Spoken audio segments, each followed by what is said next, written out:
La gestion budgétaire dans le secteur de la santé vise à assurer un équilibre entre les ressources disponibles et les besoins de soins, en favorisant une planification économique qui contribue à la pérennité et à la qualité du système de santé. D'un point de vue technique, elle se structure en plusieurs phases: préparation, mise en œuvre, suivi et évaluation.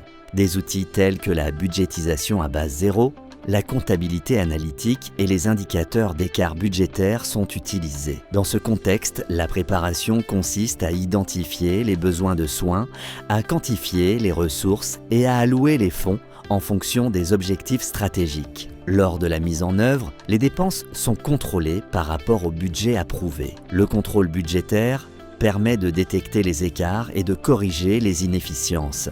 Enfin, l'évaluation analyse le degré de conformité et oriente les décisions futures. Ainsi, le rôle du personnel infirmier comprend la gestion rationnelle des ressources, la participation à la planification et la communication efficace des besoins cliniques réels. Elle est applicable à tous les niveaux de gestion des soins de santé, des centres de santé aux grands hôpitaux.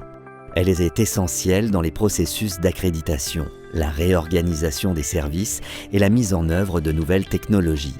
Toutefois, cette pratique est déconseillée en l'absence de données fiables ou lorsque les équipes cliniques ne sont pas formées à y participer activement, car un manque de coordination entre les différents niveaux peut engendrer des déséquilibres financiers et nuire à la qualité des soins. En définitive, une gestion budgétaire efficace permet une prise de décision éclairée sur les plans économiques, techniques et cliniques. L'implication des professionnels dans ce processus renforce la gouvernance institutionnelle et améliore la capacité d'adaptation aux nouveaux défis.